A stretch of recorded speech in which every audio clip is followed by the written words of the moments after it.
పరవశమే నాకు యేసయ్యా. ఇంత మధురము నీ ప్రేమ మందిరం, పరవశమే నాకు యేసయ్యా. మహదానందమైన నీదు సన్నిధి, ఆపత్కాలమందు దాగు చోటది.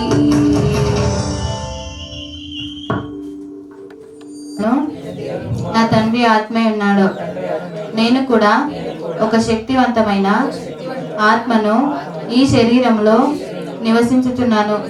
నేను పూర్ణ శాంతి గలవాడనై నా తండ్రి వలన కాపాడబడుతున్నాను.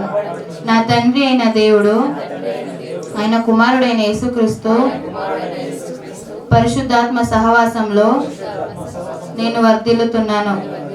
నేను ప్రశాంతమైన మనస్సుతో దేవుని యందు భయభక్తులు కలిగి ఈ జీవిత యాత్రను కొనసాగిస్తున్నాను.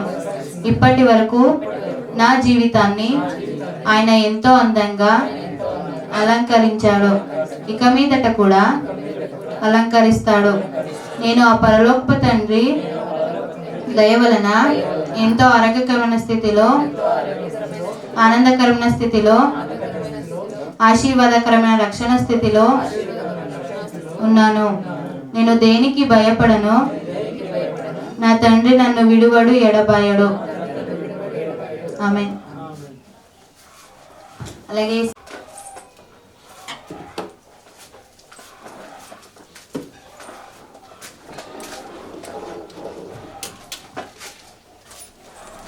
అందరూ ఒకసారి లేచి నిల్చున్నామండి. లేచి నిల్చుని ప్రార్థించుకుని వాక్య భాగంలోకి వెళ్దాము.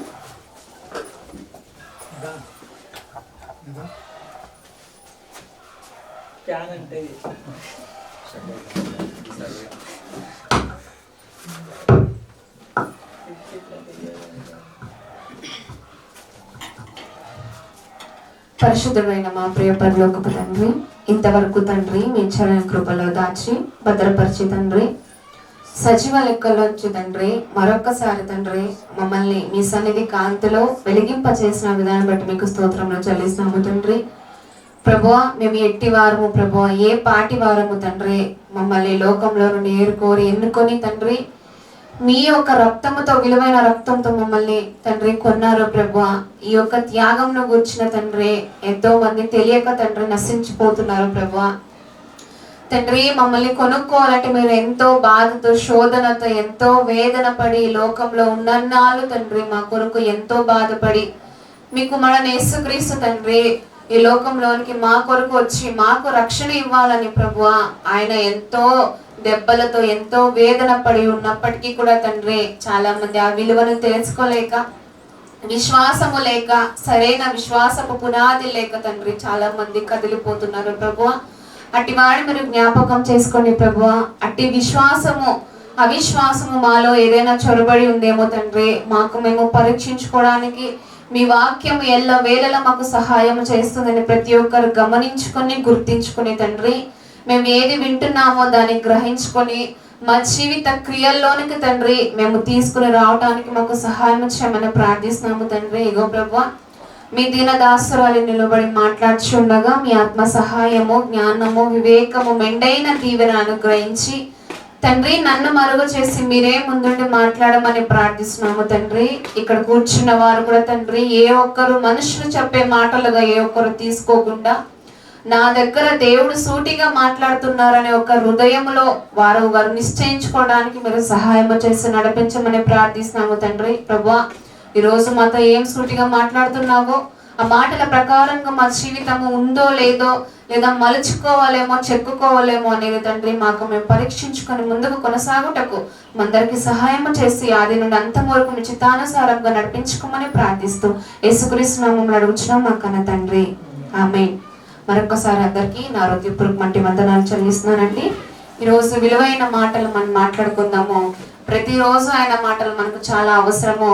ఆ మాటలు మనం శ్రద్ధ లేక అశ్రద్ధతో విన్నట్లయితే ఆ మాటలు మన హృదయాంతరంగంలోనికి వెళ్ళవు.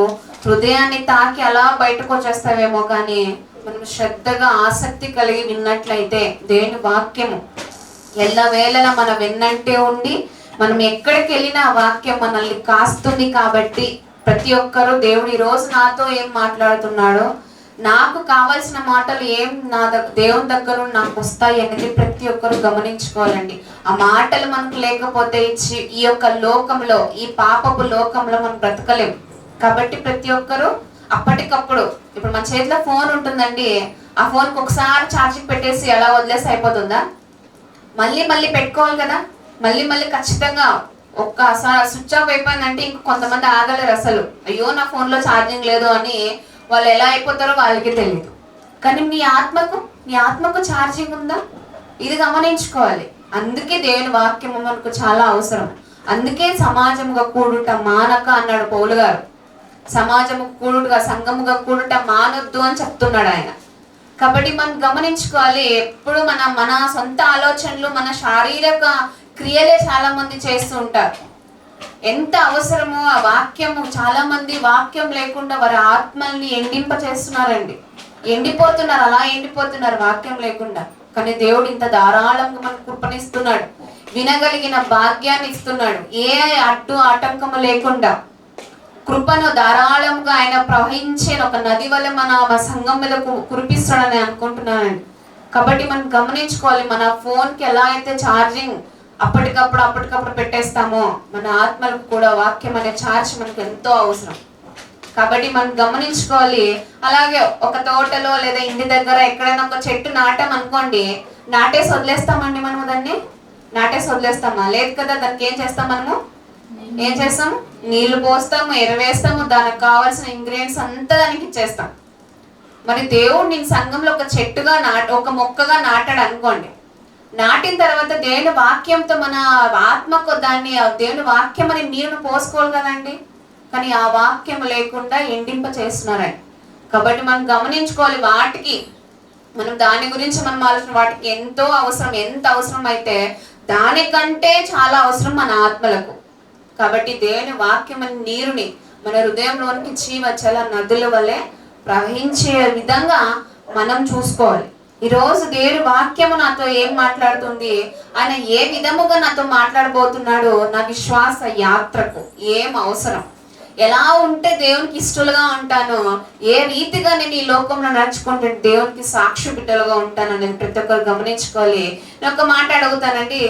మనము ఒకరిని నమ్ముతున్నామంటే, ఒకరిని మనము చాలా ఒక రీతిగా బాగా వాళ్ళంటే చాలా ఇష్టంగా ఉంటాం, నమ్ముతున్నాం. అంతకు ముందు వారి మీద నమ్మకం రావాలి అంటే, అంతకు ముందుగానే వారి మీద ఒకటి రావాలండి. మనం ఒకటి కలగాలి. వారిని నమ్ముతున్నాము, ఒక మనిషిని, ఒక ఎదుటి వ్యక్తిని మనం నమ్ముతున్నాము అంటే ఆ మనిషి మీద ఒకటి కలుగుతుంది మనకు. ఫస్ట్ ఏంటో తెలుసా? ఇష్టం కలుగుతుంది. తర్వాత ఇంకొకటి విశ్వాసం ఉంటుంది వాళ్ళ మీద. ఒక విశ్వాసం వస్తుంది, పర్లేదు వీళ్ళు అనే ఒక విశ్వాసం వస్తుంది, వారి మీద ఇష్టం కలుగుతుంది. ఇవి ఉంటే తప్ప మనం ఒక మనిషిని నమ్మము. మరి దేవుని మనం ఎలా నమ్ముతున్నాము అంటే, దేనికి పునాదిగా మనం నమ్ముతున్నామండి? ఎందుకు మనం నమ్మాల్సి వచ్చింది దేవుని? ఎందుకు మనకి ఈ దేవుడే అవసరం వచ్చింది? ఎందుకండి? దేని మీద మనము పునాదులు వేసుకుంటున్నాం?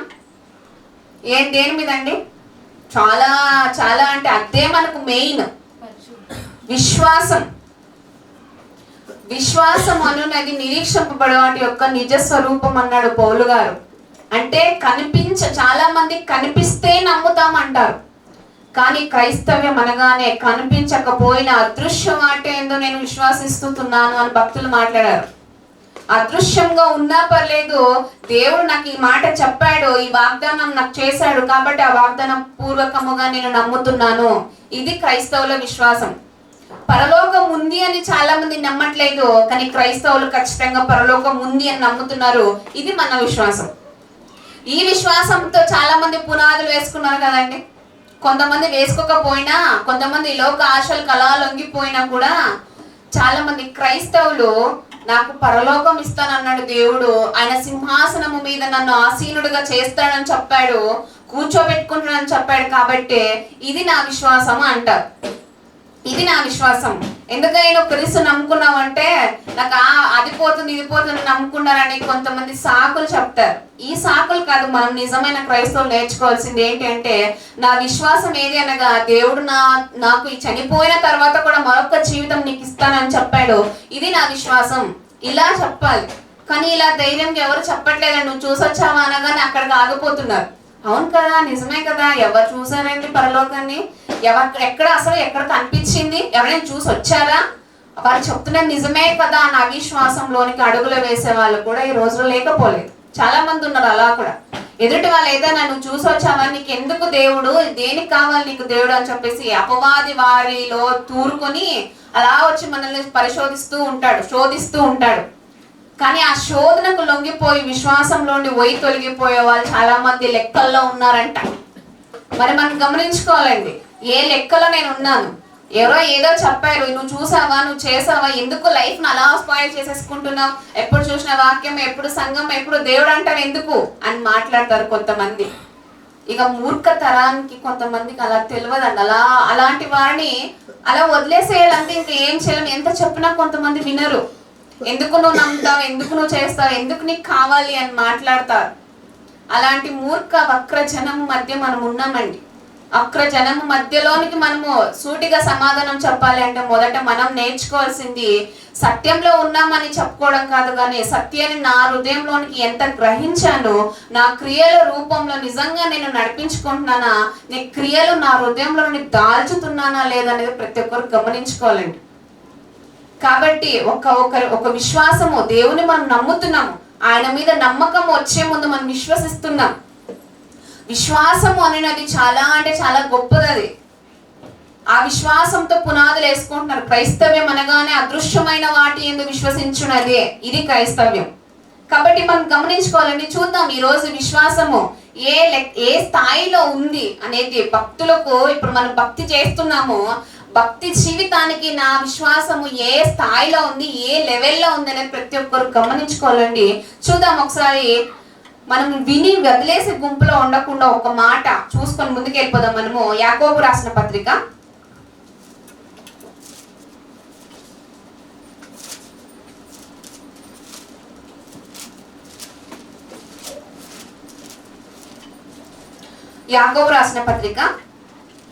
మొదటి అధ్యాయం 22వ వచనం.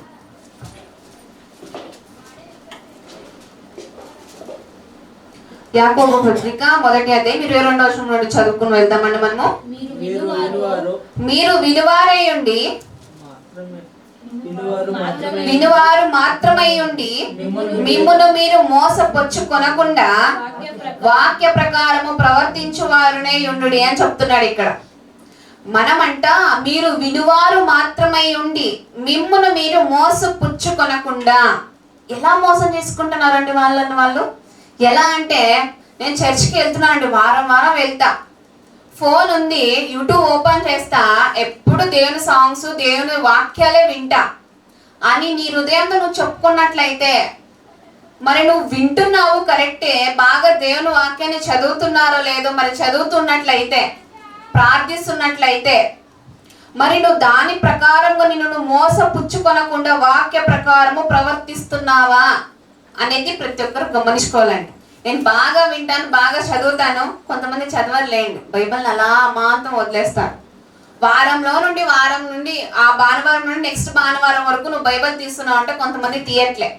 మధ్యలో 1-2 సార్లు అయినా తీయాలనిపించదు అసలు కొంతమందికి, అలా వదిలేస్తారు. అప్పటి నుండి అప్పటి వరకు మళ్ళీ సంఘానికి వచ్చేంత వరకు ఆ బైబిల్ ఎక్కడుందో కూడా గుర్తుపట్టని తెలియని పరిస్థితుల్లో ఈ నేటి క్రైస్తవులు చాలా మంది ఉన్నారండి. మనం గమనించుకోవాలంట, మీరు వినువారు మాత్రమై ఉండి, చాలా మంది వినువారు మాత్రంగానే ఉన్నారు. ఈ గుంపు ఉంది, ఈ గుంపు క్రైస్తవంలో చాలా అలా దూసుకొని వెళ్ళిపోతుంది. వినువారు మాత్రమై ఉన్నారు, కానీ నువ్వు గ్రహిస్తున్నావా, దాని ప్రకారంగా నువ్వు నడుచుకుంటున్నావా? దానికి దేవుడు చెప్పాడు, నీకు నువ్వు నడుచుకోవాలి, నీ క్రియల రూపం నువ్వు దాల్చాలి అని దేవుని వాక్యం సెలవిస్తుంది. కానీ చాలా మంది వినువారు మాత్రమై ఉన్న అక్కడ వరకే ఆగిపోతున్నారు, అక్కడే లాస్ట్, అక్కడికే ఆగిపోతున్నారండి. మరి నువ్వు గ్రహిస్తున్నావా? తర్వాత మిమ్మును మీరు మోసపుచ్చుకొనకుండా వినువారు మాత్రమై ఉండి అక్కడే ఆగిపోతున్నారు, కాబట్టి నిన్ను నువ్వు మోసం చేసుకుంటున్నావు అని చెప్తున్నాడు ఇక్కడ. అక్కడే ఆగిపోతున్నావు, నువ్వు ముందుకు వెళ్ళట్లే, నీ క్రియలు రావట్లే నీలో నుండి బయటికి. ఆయన కోరుకున్న విధము పరిశుద్ధత లాగాలని చూసినా కొంతమంది అక్కడ అడ్డుకట్లేస్తున్నారు. మరి మనం గమనించుకోవాలి. అందుకే మీరు వినువారు మాత్రమే ఉండి మిమ్మల్ని మీరు మోసపరుచుకోనకుండా వాక్య ప్రకారము ప్రవర్తించువారనే ఉండుడి. నేను వింటున్నాను వాక్యాన్ని ఎల్లవేళనా పెద్దగా కొంతమంది చూడండి స్పీకర్లో పెట్టినట్లు వాక్యాలు పెడుతుంటారు. మరి నీ ప్రవర్తనలో ఉందా వాక్యం అంటే ఉండట్లే. బయటికి రోడ్డు వరకు వినిపించే అంత విధంగా వాక్యాలు పాటలు పెట్టుకుంటారే కానీ వాక్యము నీ ప్రవర్తనలో ఉందా, నీ ప్రవర్తనలో నువ్వు చూపిస్తున్నావా, ఇది మనం గమనించుకోవాలి. కాబట్టి ఎవరైతే ఇక మీదట దేని వాక్యం చెప్తుంది, మీరు వినివారు మాత్రమే ఉండి మిమ్మల్ని మీరు మోసపుచ్చుకొనకుండా వాక్య ప్రకారము ప్రవర్తించువారనే ఉండుడి అని చెప్తుంది. ఉండాలి మీరు ఖచ్చితంగా. దేవుని పిలుపులో మీరు ఉన్నారు. ఆయన ఏర్పాట్లో మిమ్మల్ని ఒక భాగంగా చేశాడు. ఒక భాగంగా నువ్వు ఉన్నప్పుడు ఖచ్చితంగా విని తీరాల్సిందే. గవర్నమెంట్ ఉంది, గవర్నమెంట్ కొన్ని రూల్స్ రెగ్యులేషన్స్ మనకి అలా పంపిస్తారు. ఆ రూల్స్ రెగ్యులేషన్స్ మనం పాటించకపోతే తీసుకెళ్ళి ఎక్కడేస్తారండి? ఎక్కడేస్తారు? తీసుకెళ్ళి లోపలేస్తారు. వాళ్ళు చెప్పినటువంటి ఆ రూల్స్ రెగ్యులేషన్స్ ఖచ్చితంగా మనం పాటించాల్సిందే, లేదా లోపలికి అంటారు. అవసరమా మనకు అది? మరి దేవుని చట్టం కింద మనం లేము ఇప్పుడు. ఆయన చట్టం కిందకు నువ్వు ఒప్పుకొని వచ్చావు కదా, ఒప్పుకొని వచ్చిన తర్వాత నువ్వు ఎలా ఉండాలి? కొంతమంది చాలా నెగ్లెక్ట్గా ఉంటారండి. ఏదైనా బాధ్యత అప్పగించినప్పుడు దాన్ని బాధ్యతగా తీసుకోవాలి. అది నా సంఘంలో నా వంతు ఏంటి? నేను కూడా వాడబడ ఒక పాత్రగా ఉండాలి కదా. నా ఒక బాధ్యత దేవుడు నాకు ఇచ్చాడు కదా. అది దేవుని సంఘంలోనికి వెళ్ళడం కావచ్చు, ఆయన మాటలు శ్రద్ధగా వినడం కావచ్చు, పాడడం కావచ్చు, మాట్లాడడం కావచ్చు, ఇంకా సిస్టమ్ ఏదైనా కావచ్చు, ఖచ్చితంగా అది బాధ్యతగా చేసుకోవాలి. ఈ నెగ్లెక్ట్ ఎవరికి ఉండొద్దండి, ప్రతి ఒక్కరికి. కాబట్టి వినివారే మాత్రమే ఉండి మోసం చేసుకునే వారుగా ఉండకుండా విన్న దాని ప్రకారంగా నడుచుకునే వారుగా ప్రతి ఒక్కరు ఉండాలని కోరుకుంటున్నాను. మరొక మాట మనం చూద్దామండి. యోహాను రాసిన మొదటి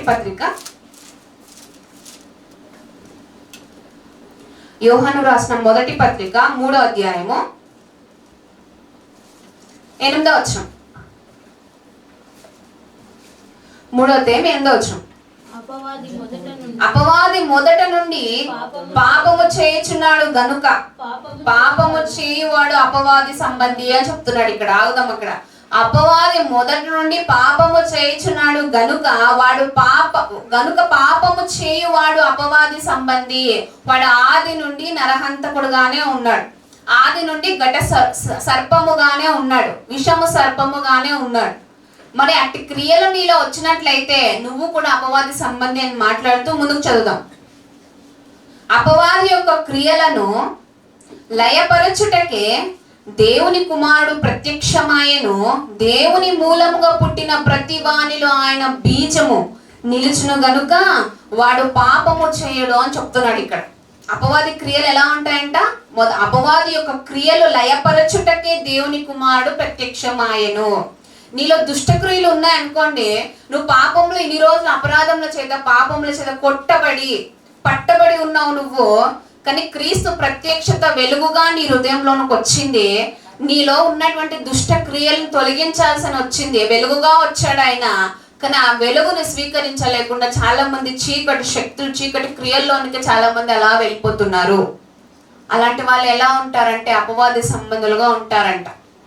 మనం చాలాసార్లు అనుకుంటాము, లేదులే నేను ఉన్నాను, దేవుణ్ణిలో ఉన్నానులే నా భ్రమలో ఉండిపోతారు. అలా భ్రమ పుట్టిస్తుంది అపవాది భ్రమలో ఉండి అపవాది సంబంధిగానే ఉంటారు చాలా మంది.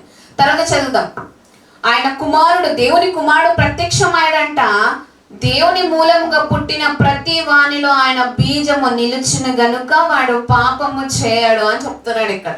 మరి అటు బీజము నీలో ఉందా? ఆయన దేవుని మూలంగా నువ్వు పుట్టావా? బాప్టిజము ద్వారా క్రీస్తులో మనం జన్మించాం కదండి, దేవునిలో మనం జన్మించాం కదా.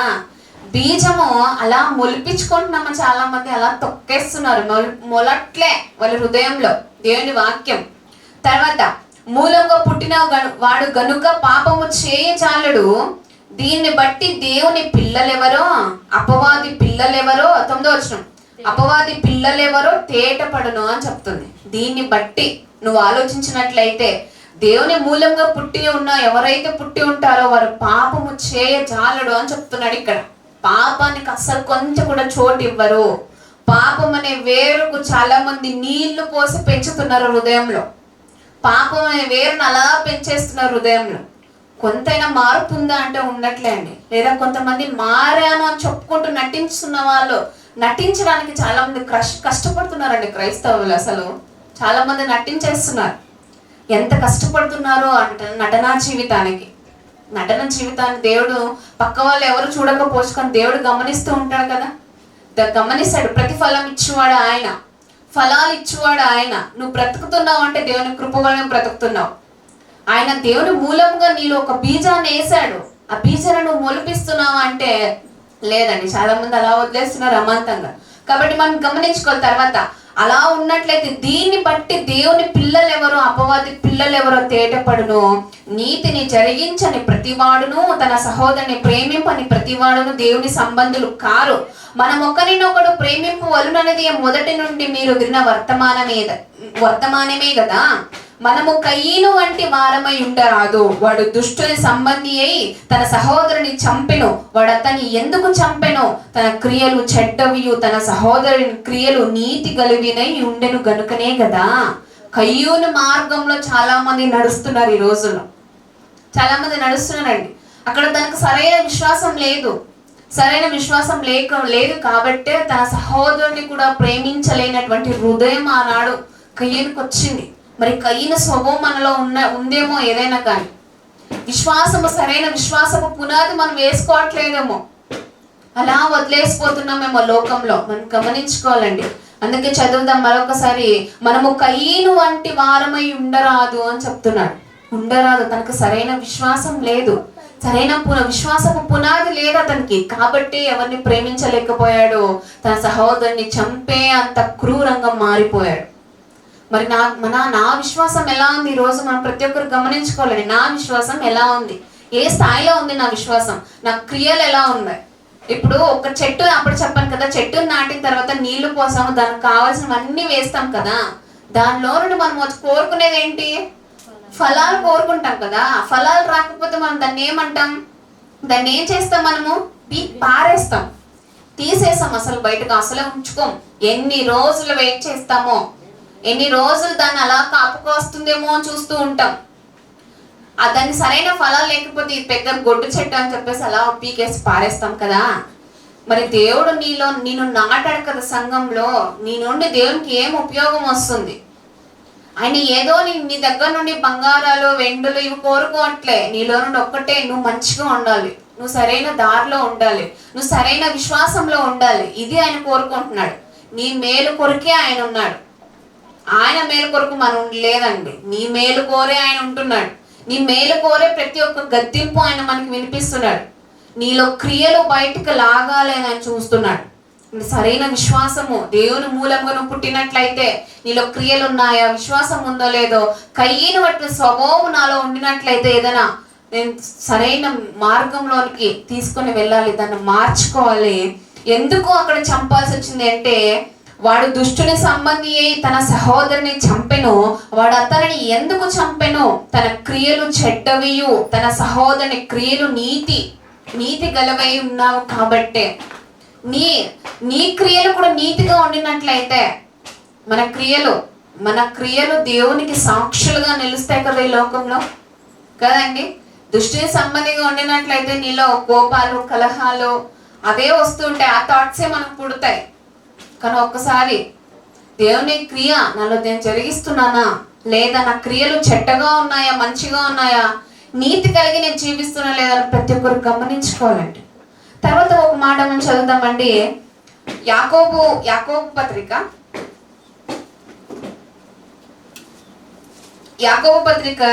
2వ అధ్యాయము. ఇక్కడ మరింత లోతుగా మనం వెళ్ళినట్లయితే దేవుడు విశ్వాసం గురించి మాట్లాడుతూ చెప్తున్నాడు. యాకోబు పత్రిక 2వ అధ్యాయము 14వ వచనం. నా సహోదరులారా, క్రియలు లేనప్పుడు ఎవడైనను తనకు విశ్వాసము కలదని చెప్పిన ఎడల ఏమి ప్రయోజనము? క్రియలు నీలో లేవండి. నేను క్రైస్తవురాలు. క్రైస్తవుడు, క్రీస్తు అంటే ఏంటండి? పరిశుద్ధత కదండి. ఆయన చాలా ప్రేమ కలిగిన వాడు, పాపానికి చాలా దూరంగా ఉంటాడు. చిన్న పాపం కూడా ఆయన దగ్గరికి చేరడానికి ఆయన ఒప్పుకోడు. ఇట్టి దేవుని నమ్ముకున్న వాళ్ళు ఎవరైనా, నా సహోదరులారా, క్రియలు లేనప్పుడు ఎవరైనాను తనకు విశ్వాసము కలదని చెప్పిన ఎడలా ఏమి ప్రయోజనమయ్యా అని చెప్తున్నాడు ఇక్కడ. నువ్వు దేవుణ్ణి నమ్ముకున్నానండి కానీ నాలో క్రియలు లేవు, ఏం ప్రయోజనం ఉంటుందండి? అప్పుడు చెట్టును నాటాము కానీ దానిలో ఫలాలు లేవు, ఏమి ప్రయోజనం దాని నుండి? గమనించుకోవాలి కదండి మనము.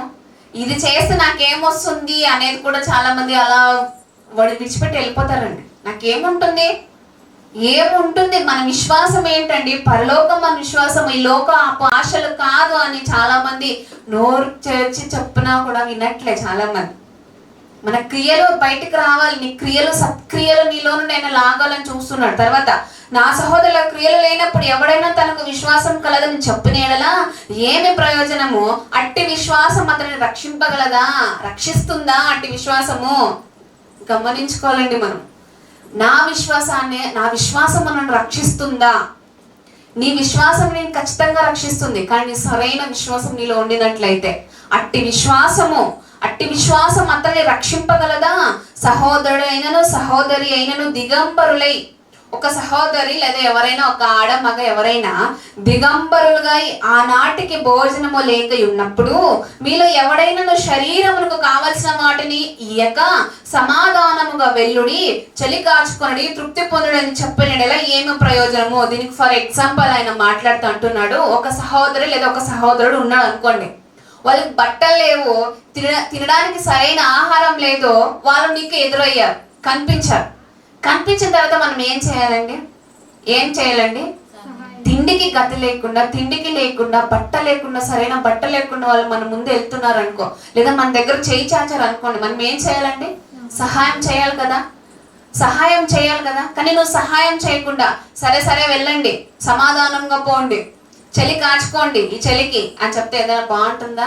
సమాధానంగా వెళ్ళండి అని బాగుంటుందా? ఇక్కడ అదే మాట్లాడుతూ అంటున్నాడు, సహోదరి అయిన దిగంబరులై ఆనాటికి భోజనము లేక ఉన్నప్పుడు మీలో ఎవడైనా శరీరముకు కావలసిన వాటిని ఇయ్యక సమాధానంగా వెల్లుడి, చలి కాచుకోండి, తృప్తి పొందడని చెప్పిన యెడల తృప్తిగా పో. ఏమి ఇవ్వట్లే మనం అసలు, వారు మనకు కనిపించారు, మనం ఏమి ఇవ్వలే, వరకు సరైన బట్ట ఇవ్వలేదు, సరైన తిండి ఏం తినడానికి సహాయం చేయలేదు, తృప్తిగా వెళ్ళండి అంటే ఏదైనా బాగుంటుందండి? అసలు బాగాలేదు కదా అది. కానీ అదే నువ్వు వారికి ఒక జత బట్టలు ఇప్పించి, వరకు తినడానికి తిండి ఇప్పించి తృప్తిగా వెళ్ళండి అంటే అది ఎలా ఉందని? సంపూర్ణంగా ఉంది కదా. ఇక్కడ కూడా క్రియలు లేకపోతే, అలాగే ముందుకు చదివినట్లయితే అలాగే క్రియలు లేనైతే, అలాగే విశ్వాసము క్రియలు లేనిదైతే అది ఒంటిగా ఉండి మృతమైన దగును, చనిపోతుంది. ఇప్పుడు ఈ ఎగ్జాంపుల్ ఎలా అయితే మనము వాళ్ళకు సహాయం చేయకుండా తృప్తిగా పోండి అని ఎలా చెప్పినట్లయితుందో, క్రియలు లేకపోతే నీ విశ్వాసం కూడా చనిపోతుంది, అట్టిదే అని చెప్తున్నాడు. అట్టి విశ్వాసమే నీలో కూడా ఉంటుంది. కాబట్టి మనం గమనించుకోవాలి. తర్వాత అయితే ఒకడు నీకు విశ్వాసం ఉన్నది, నాకు క్రియలు ఉన్నవి, క్రియలు లేకుండా నీ విశ్వాసము నాకు కనపరచుము. ఎవరైనా చూపించగలుగుతారండి? నేను క్రిస్టియన్స్, నా విశ్వాసం ఏంటి అని ఎవరైనా అడిగినప్పుడు మనము క్రియల్లో చూపించాలి, కానీ నోటితో చెప్తే సరిపోతుంది. మన క్రియల రూపంలో చూపించుకుంటూ మాట్లాడితే అప్పుడు వాళ్ళు నమ్ముతారు. కానీ చాలా మంది క్రియలు లేవు, నేను నోటితో చెప్పేస్తానంటే ఎవరైనా ఎదుటి వాళ్ళు మారతారా? అసలు మారరండి. కొంతమంది అలాగే ఉన్నారు, క్రియలు లేకపోయినా పర్లేదు, నేను వాక్యం చెప్తా ఎదుటి వాళ్ళకు. ఇక్కడ నించోనే కాకపోయినా కూడా నీ సహోదరులు ఎవరైనా ఫ్యామిలీలో కానీ ఈ క్రియలు కనిపిస్తుంటేనే కదా నీ ఫ్యామిలీలో కానీ ఫ్రెండ్స్ బయట సమాజంలో కానీ వారు అవునా వీళ్ళు నిజమే క్రిస్టియన్స్ నమ్ముకున్నారు కాబట్టి వీళ్ళకి ఇట్టి క్రియలు వచ్చాయి, ఇలా ఉండాలి. కానీ చాలా మంది క్రియల్ని చంపేస్తున్నారంట, ఒంటిగా నిలిచిపోతుందంట. అది ఇక్కడ చదువుతాం తర్వాత మరొకసారి. ఒంటిగా నిలిచిపోతుందంట. అట్టి అలాగే విశ్వాసము క్రియలు లేనిదైతే అది ఒంటిగా ఉండి మృతం అయిపోతుంది, చనిపోతుంది, ఒంటిగా నిలిచిపోతుంది. కాబట్టి నీ యొక్క విశ్వాసములకు పరిశుద్ధత యాడ్ చేయాలి. ఉంటే ఖచ్చితంగా నీలో నుండి క్రియలు బయటకు వస్తాయి. ఇవి ఉండినట్ల తర్వాత చదువుదాం. అయితే ఒకడు నీకు విశ్వాసం ఉన్నది, నాకు క్రియలు ఉన్నవి, క్రియలు లేకుండా నీ విశ్వాసము నాకు కనపరచుము, నేను నా క్రియల చేత నా విశ్వాసము నీకు కనపరుతునని చెప్పును. నా క్రియల చేత నేను ఒక వర్గానికి నేను చెందాను, ఇట్టి దేవుని నమ్ముకుని ఇలా నేను ప్రవర్తిస్తున్నాను అంటే నువ్వు విశ్వాసాన్ని ఖచ్చితంగా నువ్వు కనపరచాలి అంటే మొదట అక్కడ నుండి వచ్చినటువంటి క్రియల ద్వారా నీ విశ్వాసాన్ని నువ్వు కనపరచాల్సి ఉంటుంది. ఇది మన బాధ్యత. తర్వాత చదువుదాం. దేవుడు ఒక్కడే, 19వ వచనం, దేవుడు ఒక్కడే అని నువ్వు నమ్ముచున్నావు, అలాగూ నమ్ముట మంచిదే. దయ్యములను నమ్మి వణుకుచున్నవి అని చెప్తున్నాడు. దేవుడు ఒక్కడే, నేను ఆ దేవుడు తప్ప ఇంక ఏ దేవుడు లేదు అని చెప్పేది నువ్వు నమ్మడం కరెక్టే, చాలా బాగుంది. చాలా మంది అలాగే అనుకుంటారు, ఆ దేవుడు ఒక్కడే అండి, మా దేవుడు ఒక్కడే, మా సృష్టికర్త ఒక్కడే అని చెప్పేసి చెప్పుకుంటారు. అలాగూ నమ్ముట మంచిదే, కానీ దెయ్యాలు కూడా నమ్ముతున్నాయంట. మరి దెయ్యము నువ్వు ఒకటేనా అండి? దెయ్యము నేను ఒకటేనంటే సరిపోతుందా? దెయ్యాలు కూడా వణుకుతున్నాయంట, నువ్వు కూడా వణుకుతున్నావో లేదో? దెయ్యాలు వణుకుతున్నాయంట ఆయన చూసి. అవును, సృష్టికర్త ఒక్కడే, తండ్రి అయిన దేవుడు ఒక్కడే అని చెప్పేసి నువ్వు వణుకుతున్నావో లేదో, కానీ దెయ్యాలు వణికేస్తున్నాయంట ఆయన చూసి. అది తెలుసుకొని తర్వాత చదువుతాం. వణుకుచున్నవి వ్యర్థుడా, క్రియలు లేని విశ్వాసం నిష్ఫలమైనదని తెలుసుకొని కోరుచున్నావా అని అడుగుతున్నాడు ఇక్కడ. క్రియలు లేని విశ్వాసం ఎలా ఉంటుందని, నిష్ఫలమైనదని చెప్తున్నాడు. దెయ్యాలకు క్రియలు వస్తాయా? దేవునికి అనుకూలంగా దెయ్యాలు వెళ్తాయా? అపవాది వెళ్తుందా అండి? క్రియలు వస్తాయా? దేవుని క్రియలు అపవాదులకు వస్తాయా? రావు. ఎప్పటికీ, ఆనాటికి ఈనాటికి ఎప్పటికైనా వాళ్ళ చెడ్డ క్రియలు ఎప్పటికీ మారవు. కానీ దెయ్యాలు నమ్ముతున్నాయి, మనము నమ్ముతున్నావు. మరి వాటికి క్రియలు లేవు. మరి మనకు క్రియలు లేకపోతే నువ్వు అపవాది సంబంధే కదా. ఖచ్చితంగా గమనించుకోవాలి. ఎట్టి విశ్వాసము నాలో ఉందో గమనించుకోవాలి. తర్వాత చదువుదాము. దయ్యములు నమ్మి వణుకుచున్నవి వ్యర్థుడ, క్రియలు లేని విశ్వాసము నిష్ఫలమైనదని తెలుసుకొని కోరుచున్నావా? మన పితరుడైన అబ్రహాము తన కుమారుడైన ఇస్సాకును బలిపీఠము మీద అర్పించినప్పుడు అతడు క్రియల వలన నీతిమంతుడని తీర్పు పొందడేదా? అమాంతంగా అలా తన కుమారుని ఒక్క మాట ఆయన చెవులోనికి పడగానే, నీ కుమారుడు నాకు బలిచ్చేసేయి అబ్రహాం అని చెప్పగానే అలా అమాంతంగా తీసుకెళ్ళిపోయాడని భార్య కూడా చెప్పలేదంట. తన కుమారుని వెళ్ళిపోయాడు, కొండ మీదకి అర్పించడానికి వెళ్ళిపోయాడు. అర్పించే ఇంకేమి తను కొంచెం కూడా ఆలోచించలేదు అసలు. అట్టి గొప్ప విశ్వాసం అతనిది, కొంచెం కూడా వెనక్కి తీయలేదు. అయ్యో పుట్టక నా కుమారుడు పుట్టాడే, మన ఆలోచనలు, ఇప్పుడున్న వాళ్ళ ఆలోచనలు. పుట్టక నా కుమారుడు పుట్టాడే, ఎన్నో సంవత్సరాల తర్వాత నేను గర్భం దాల్చిన నాకు దేవుడు ఒక బిడ్డను అనుగ్రహించాడే, మరలా బిడ్డను అడిగేస్తున్నాడేంటి అని చిన్న సందేహం కూడా పడలేదు. అంత గొప్ప అబ్రహాం కాబట్టే విశ్వాసులకు తండ్రి అని పిలువబడ్డాడు ఆయన కదండి. అంత గొప్ప విశ్వాసం, కొంచెం కూడా ఆలోచించలేదంట. మన పితరుడైన అబ్రహాము తన కుమారుడైన ఇస్సాకును బలిపీఠం మీద అర్పించినప్పుడు అని చూడండి, అర్పించడానికి వెళ్ళడం అని లేదు, అక్కడ అర్పించేశాడు. తన క్రియలు అక్కడ కనపరచబడ్డాయి కాబట్టే ఆయనకు గొప్ప తండ్రి అయ్యాడు విశ్వాసులకి. తర్వాత చదువుదాం. క్రియల వలన నీతి మంత్రులని తీర్పు పొందలేదా? మన క్రియలు నిజంగా ఉన్నాయండి. ఇంటి భక్తులు మన ఎదుట దేవుడు ఉంచుతున్నాడు.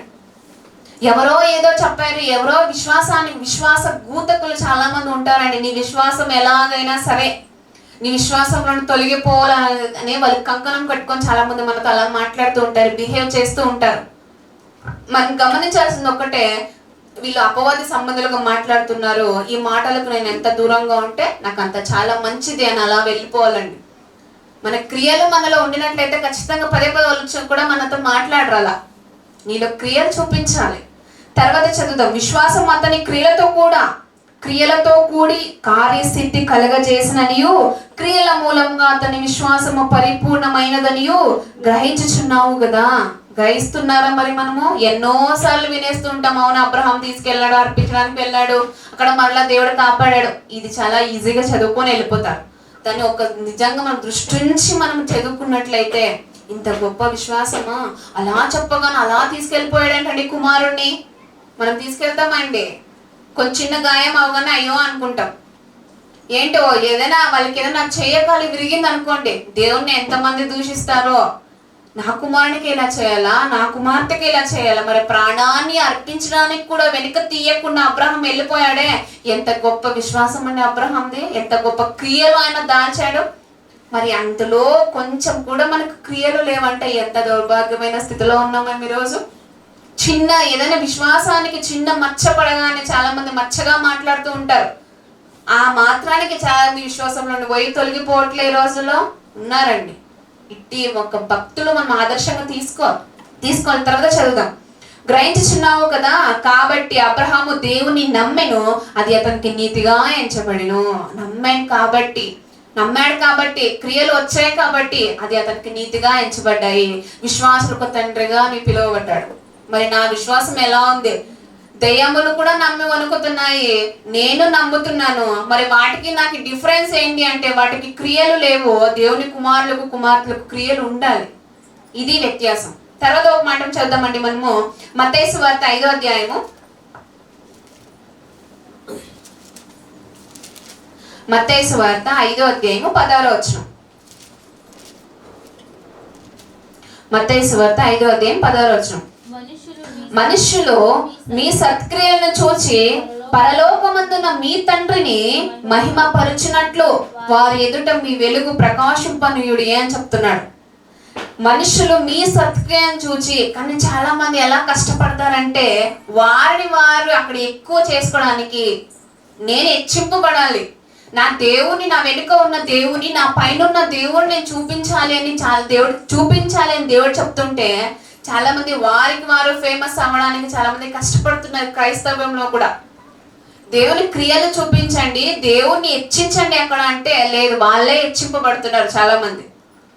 అందుకే ఇక్కడ మనుషులు మీ సత్క్రియను చూచి పరలోకమందున మీ తండ్రిని మహిమపరచినట్లు, చాలా మంది మిమ్మల్ని మహిమపరచినట్లు నన్ను మహిమపరచాలి. దేవుని పరచకపోయినా పర్లేదు, కానీ నన్ను చూడాలి, నేను చేస్తున్న చూడాలి, నేను ఫేమస్ అవ్వాలి. ఇట్టి క్రియలు సరైనవే అండి? మంచివేనా? కాదు కదా, చాలా చెడ్డమైన స్వభావం కలిగినటువంటి క్రియలు అవి. నీ తండ్రిని మహిమపరచినట్లు అని చెప్తున్నాడు ఇక్కడ.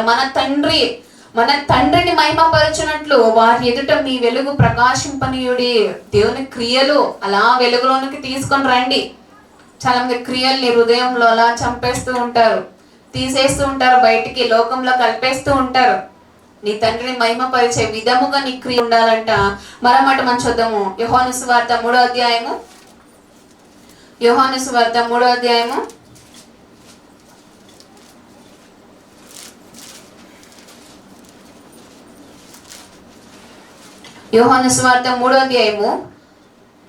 18వ వచనం. 18వ వచనం చదువుదామండి. ఆయనందు విశ్వాసం ఉంచువానికి తీర్పు తీర్చబడదు. విశ్వసింపని వాడు దేవుని అద్వితీయ కుమారుని నామమందు విశ్వాసం ఉంచలేదు గనుక వానికి ఇంతకు మునుపే తీర్పు తీర్చబడినో. రెడీగా ఉందంటండి తీర్పు రెడీగా ఉందంట. ఆయనందు విశ్వాసం ఉంచువానికి తీర్పు తీర్చబడదు.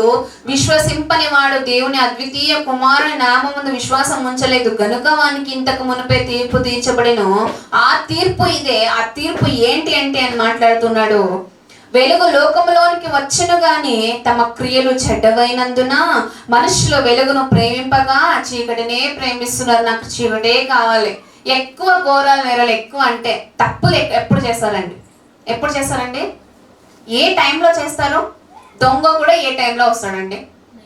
నైట్ టైంలో కదా. రాత్రికాల సమయంలోనే వాళ్ళు ఎంచుకుంటారు తప్పుడు త్రోవలోకి వెళ్ళాలంటే, తప్పులు చేయాలంటే, చీకటి క్రియలు చేయాలంటే ఖచ్చితంగా చీకటినే ఎంచుకుంటారు. ఇక్కడ కూడా మాట్లాడుతూ అంటున్నాడు, ఆ తీర్పు ఇదే. వెలుగు లోకంలోనికి వచ్చిన గానీ తమ క్రియలు చెడ్డవైనందున మనుషులు వెలుగును ప్రేమింపక చీకటినే ప్రేమించుతున్నారు. చీకటినే చాలా మంది, నాకు చీకటే చాలా ఇష్టం.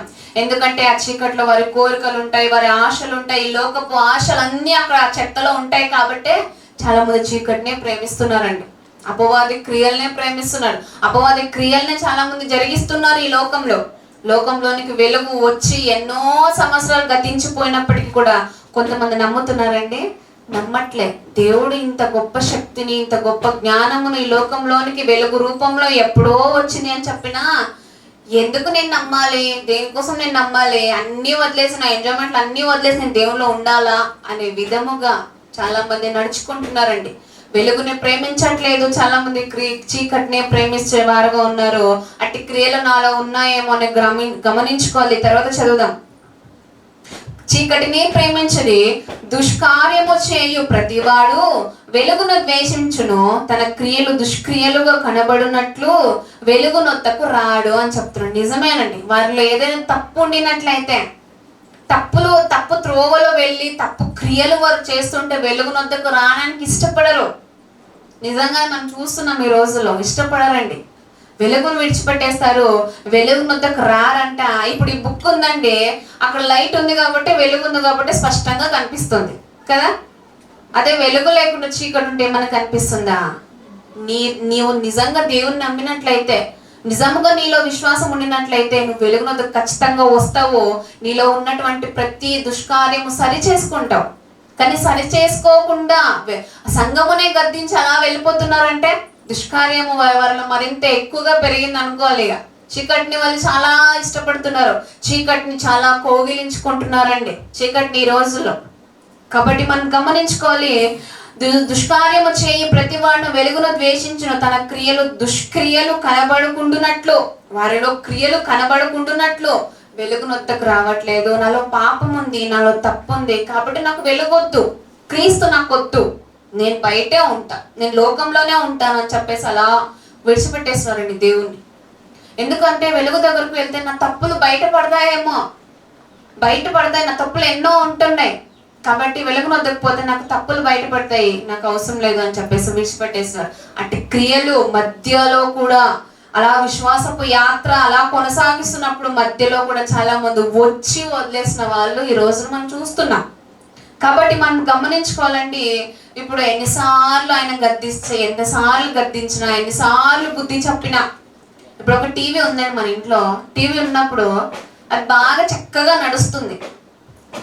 నడుస్తున్నప్పుడు ఒకసారి రిపేర్ వచ్చింది అనుకోండి, మనం ఏం చేస్తామంటే, ఏదో ప్రాబ్లం వచ్చింది అందులో టీవీలో, ఏం చేస్తాం మనము, ఎక్కడ తీసుకెళ్తాం దాన్ని, లేకపోతే ఎవరిని పిలిపిస్తాం, రిపేర్ చేయడానికి తీసుకెళ్తామో లేకుంటే వాళ్ళని పిలిపిస్తాం కదండి, రిపేర్ చేయిస్తాం. ఒకసారి రిపేర్ చేపిస్తాం, సరే, రెండోసారి చేపిస్తాము, మూడోసారి చేపిస్తాము, అదే ప్రాబ్లం అందులో వస్తుంది అనుకోండి, అదే ప్రాబ్లం ఇంకా చెత్తగా తయారైపోయింది టీవీ. అప్పుడేం చేస్తాం, దాన్ని తీసుకెళ్ళి అమ్మేస్తాం, అవసరం లేదనుకుంటాం. మరి దేవుడు చనిపోయేంత వరకు చాలా మందికి అలా పట్టుకుంటున్నాడు, దేవుని పట్టుకుంటాడండి మనుషుల్ని ఈ రోజుల్లో. నువ్వు చనిపోయేంత వరకు ఆయన ఓర్చుకుంటున్నాడు. నిన్ను ఎన్నిసార్లు వాక్యంతో రిపేర్ చేయాలని చూసినా రిపేర్ అక్కడ చేసే దగ్గరకు రావట్లేదండి. టీవీ కానీ, మైక్ కానీ, ఇంకా ఏదైనా కానీ, సెల్ ఫోన్ కానీ, మనకి ఎంత ఓపిక చచ్చిపోతుంది అసలు కదండి. మనుషుల స్వభావం ఎట్టిది. కానీ మన తండ్రి అయిన దేవుడు నిన్ను రిపేర్ చేయాలనుకుంటున్నాడు. కానీ చాలా మంది రిపేర్ చేస్తున్న మధ్యలోనే అలా విడిచిపెట్టి వెళ్ళిపోతారు. సరైన విధంలోనికి రిపేర్ చేయిస్తేనే కదండి అక్కడ మనము సరైన విధముగా మనకు బయటకు వస్తాయి, ప్రతిదీ సరైన విధముగా రెడీ అవుతుంది. కానీ చాలా మంది ఆయన రిపేర్లోనికి రావట్లేదండి. నేను ఎందుకు వెళ్ళాలి, ఆ వెలుగునొద్దకు నేను ఎందుకు వెళ్ళాలి, నేనులా ఉంటాను, నేను అపవాది సంబంధంగానే ఉంటానని వారి హృదయంతో వాళ్ళు మాట్లాడుకుని అలా అమాంతంగా వెళ్ళిపోతున్నారు. కాబట్టి మనం గమనించుకోవాలి. అందుకే చెడ్డవారు ఎవరైతే ఉంటారో దుష్క్రియలుగా కనబడునట్లుగా వెలుగునొద్దకు రాడు.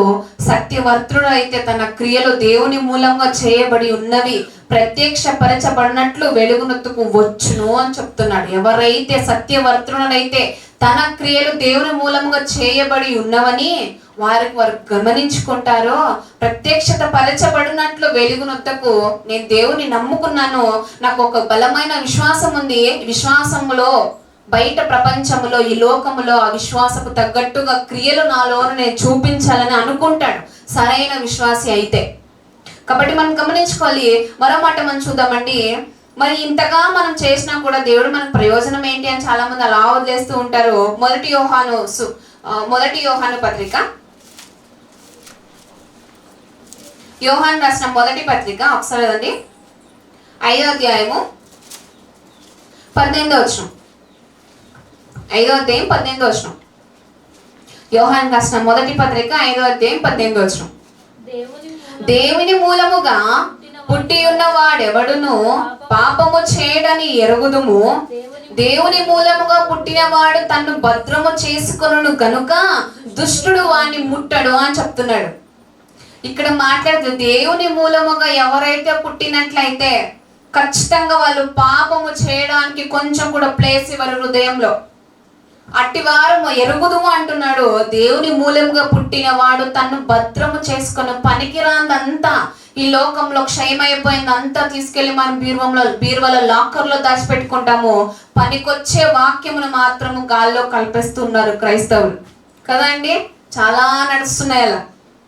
ప్రతిదీ క్షయమైపోతుంది, కానీ చాలా మంది క్షయమైపోయే దాని వెనకాలే చాలా మంది పడుతున్నారు. బీరువాళ్ళు అంత ఉండాలి, ఎంత ఉండాలి, నేను దాన్ని సంపాదించుకోవాలి, దీన్ని సంపాదించుకోవాలి, నా విశ్వాసం ఎలా కలిసిపోయినా పర్లేదు, ఎలా గాలి కలిసిపోయినా పర్లేదు, కానీ నాకు కావాల్సింది అక్షయం అయిపోయింది, నేను లాకర్లో దాచుకోవాలి అంటున్నాడు. నీ హృదయం అనే లాకర్లో దేవుని వాక్యం దాచుకుంటున్నావా, భద్రం చేసుకుంటున్నావా అని ఒక గద్దింపు దేవుని దగ్గరకు వచ్చినప్పుడు ఆ గద్దింపుకు చాలా మంది నాకు అవసరం లేదు అంటున్నారు. మరి మన హృదయం ఎలా ఉందనేది గమనించుకోవాలండి. ఇక్కడ మరొకసారి చదువుకుందాం. దేవుని మూలంగా పుట్టినవాడు తను భద్రమ చేసి కొనును గనుక దుష్టుడు వాణ్ణి ముట్టడు అంటాడు. కానీ ముడుతున్నాడు అంటే దుష్టుడు ఇంకా మనల్ని ముడుతున్నాడు, తాకుతున్న శోధనకు మనం లొంగిపోతున్నాం అంటే మన క్రియలు సరైన క్రియలు కాదు కాబట్టే దుష్టుడు మనల్ని ముట్టుతున్నాడు కదండి. మనం గమనించుకోవాలి. పనికి రానిది క్షయమైపోయే దాని గురించి మనము ప్రయాసపడే వారుగా ఉండకుండా దేవుని వాక్యం నా హృదయంలో నేను భద్రం చేసుకుంటున్నానో లేదో, అపవాది క్రియలు నాలో ఉన్నాయో లేదా దేవుని క్రియలు, దేవుని మూలంగా పుట్టి ఉన్న క్రియలు నాలో ఉన్నాయో లేదో ప్రతి ఒక్కరు గమనించుకోవాలి.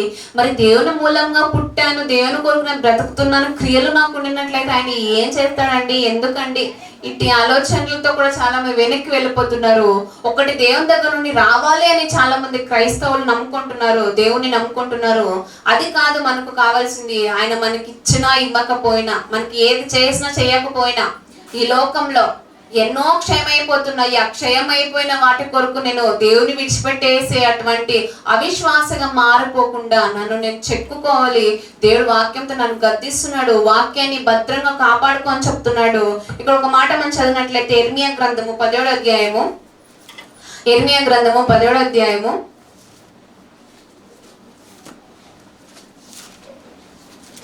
10వ అధ్యాయము 10వ వచనం.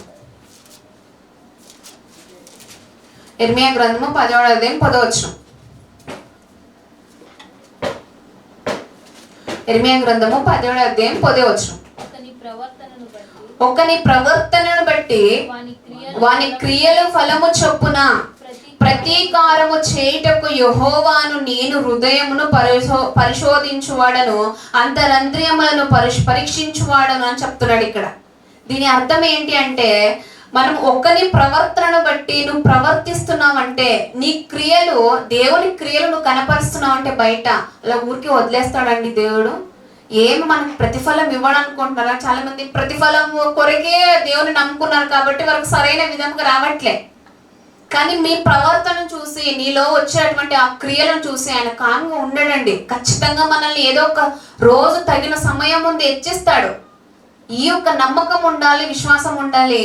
ఒకరిని ప్రవర్తనను బట్టి వాని క్రియల ఫలము చొప్పున నువ్వు క్రియలు చేసినట్లయితే ఖచ్చితంగా నీకు ఒక ఫలం వస్తుంది అని చెప్తున్నాడు ఇక్కడ. నువ్వు ఖచ్చితంగా దేవుని క్రియలు నీలో బయటకు రావాలి. వచ్చిన తర్వాత ఆయన అలా నిన్ను వదిలిపెట్టాడు, నిన్ను విడువడు, ఎడబాయడు. నిన్ను ఎప్పుడు ఆయన అరచేతుల్లో చెక్కుకున్నాడంట. నిన్ను విడిచిపెట్టేసేటువంటి తండ్రి కదా మన తండ్రి. మనుషులు కూడా ఒక్కొక్కసారి మనల్ని విడిచిపెట్టేసి అలా వెళ్ళిపోతారు అమాంతంగా. కానీ దేవుని క్రియలు నిజంగా జరిగించినట్లయితే ఆయన ఖచ్చితంగా తగిన సమయం ముందు మనల్ని హెచ్చిస్తాడండి. కానీ నీకు సరైన విశ్వాసం ఉందో లేదో ప్రతి ఒక్కరు గమనించుకోవాలి. వాని క్రియల ఫలము చొప్పున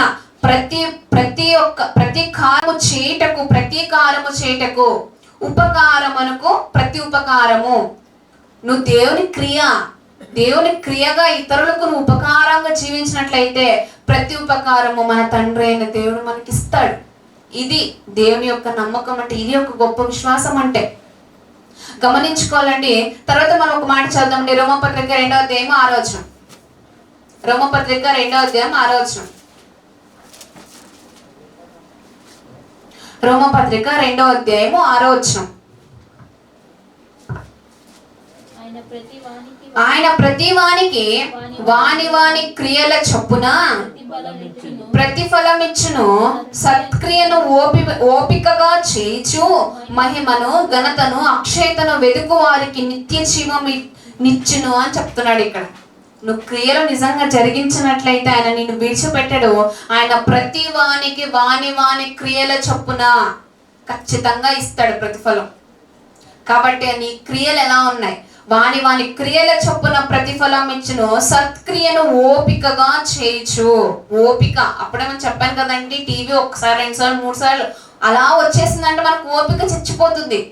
నీలో క్రియ వచ్చేంత వరకు, దేవుని క్రియలు వెల్లడయ్యేంత వరకు నువ్వు ఓపికగా ఎదురు చూడాలి. విశ్వాసంలో మధ్యలో అలా విడిచిపెట్టేసి వెళ్ళిపోయే వారుగా ఉండకుండా అంతము వరకు, యుగ సమాప్తి వరకు నీ క్రియను జరిగించినట్లయితే, నువ్వు ఒకే విశ్వాసంతో ఉండినట్లయితే నీకు ఖచ్చితంగా దేవుని క్రియలు బయటపడతాయి. ఇతరులకు ఉపకారం, ప్రత్యేక ఉపకారం అన్నట్లుగా దేవుడు మనకు ఖచ్చితంగా విడిచిపెట్టాడు.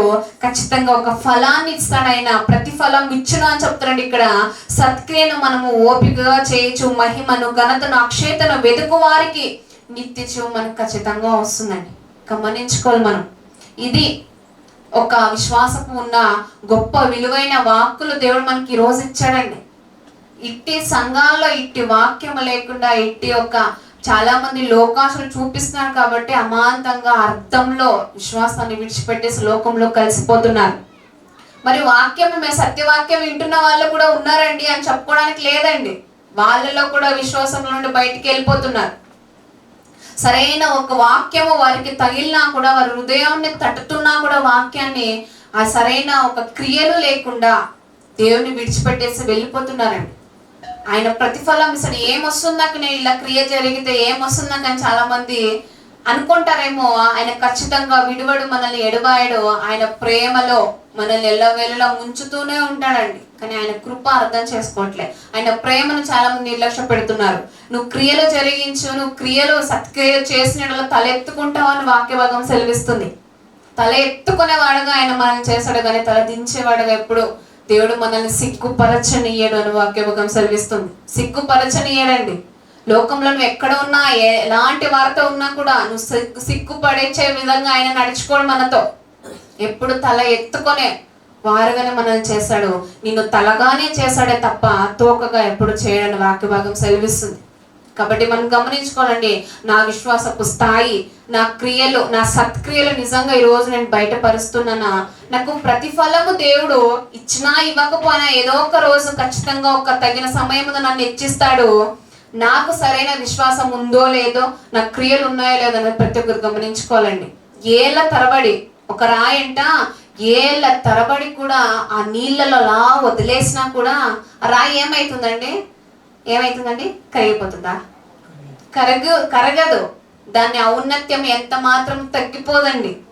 ఏళ్ళ తరబడి కూడా అది అలా రాయి అందులో నీళ్ళలో ఉన్నా కూడా దాని ఔన్నత్యం తగ్గదు. దాని స్వభావం అలాగే ఉంటుంది. ఏళ్ళ తరబడి దేవుని వాక్యంలో ఉన్నా కూడా కొంతమంది విశ్వాసము తొట్టిల్లదండి. ఇంత గొప్ప విశ్వాసం మనలో ఉండాలి.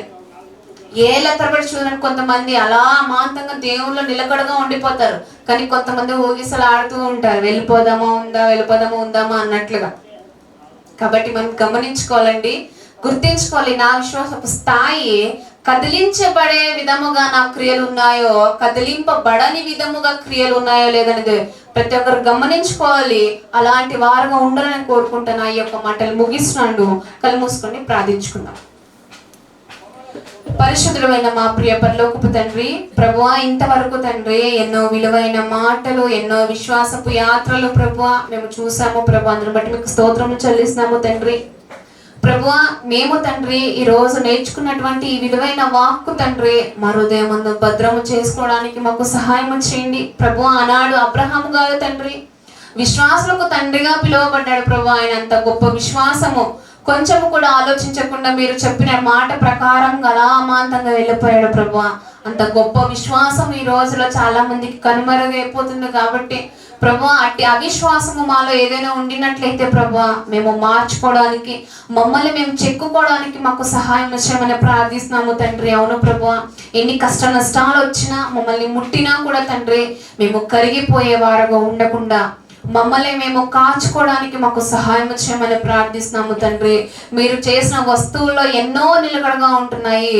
మేము తండ్రి నిలకడగా, చాలా మంది మనిషి నిలకడగా ఉండకపోతున్నాడు. కాబట్టి తండ్రి మీ స్వరూపములో తండ్రి చేసినటువంటి మమ్మల్ని ప్రభా మీ చిత్తానుసారంగా మేము జీవిస్తున్నామో లేదని గుర్తించుకోవడానికి, సత్క్రియలు మేము జరిగిస్తున్నామో లేదని గుర్తించుకోవడానికి మాకు సహాయం చేసి నడిపించమని ప్రార్థిస్తున్నాము తండ్రి. ఈ గొప్ప విశ్వాసము తండ్రి మాలో ఉండినట్లయితే తండ్రి నిత్య జీవము వరకు నమ్మకమైన దాసులుగా తండ్రి మీ యొద్దకు వస్తాము గనక అట్టి విశ్వాసం మాకు తండ్రి మరింత ఎక్కువగా మెండుగా అనుగ్రహించమని ప్రార్థిస్తూ తండ్రి విశ్వాసంలో నుండి తొలగిపోయే వారుగా ఏ ఒక్కరు ఉండకుండా మీరు వేసినటువంటి ఈ పునాదిని తండ్రి మరింత ఎక్కువగా తండ్రి మీ వాక్యంతో మరింత రూపుదిద్దుకోవడానికి మా అందరికి సహాయం చేసి నడిపించమని ప్రార్థిస్తున్నాము తండ్రి. ఇక్కడ కూర్చున్న వారు తండ్రి విన్న వాక్యము తండ్రి ఇంటికి వెళ్ళిన తర్వాత విడిచిపెట్టేసే వారుగా ఏ ఒక్కరు ఉండకుండా విన్న దాని ప్రకారంగా మీ నిత్య జీవము చేరుకునే అంతవరకు భద్రముగా మా హృదయం అనే లాకర్లో కాపాడుకొని తండ్రి దాచుకోవడానికి